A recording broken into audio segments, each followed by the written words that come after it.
A fatal accident inquiry into the death of 42-year-old Caroline McLeod, who was arrested and detained by Police Scotland, was heard last week. Caroline McLeod was suffering from sepsis and was also found to have had pneumonia in both her lungs, but this went unnoticed by all who came into contact with her.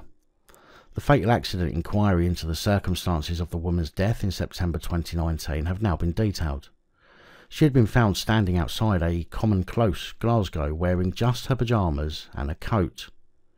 Residents couldn't make sense of what she was saying, so let her inside the close and made her a cup of tea whilst waiting for the police to arrive. Officers sent to the scene discovered that she had 2 outstanding warrants for apprehension by Glasgow Sheriff Court, so was arrested and placed in a police car.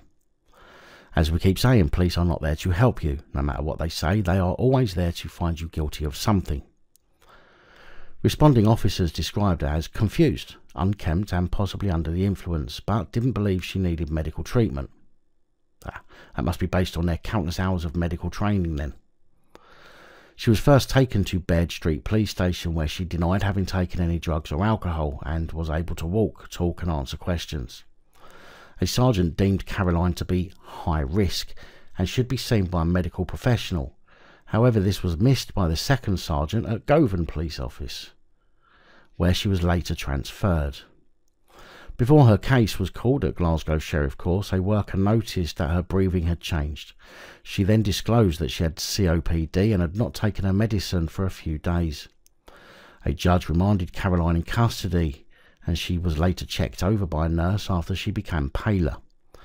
Medical staff found her to be significantly unwell and meeting the criteria for sepsis. It was discovered that she had pneumonia in both lungs and significant underlying lung disease. After being taken to intensive care, it was also found that a small bowel had died due to a lack of blood supply. Caroline passed away on October the 8th after her condition deteriorated rapidly. The fatal accident report concluded that it would not be reasonable for a non-medically trained personnel, in the absence of Mrs. McLeod's complaining of ill health, to detect or diagnose Mrs. McLeod's underlying health conditions based on her clinical presentation during her time in custody. But yet they feel they're sufficiently trained enough to say the person was not ill. Can't have it both ways.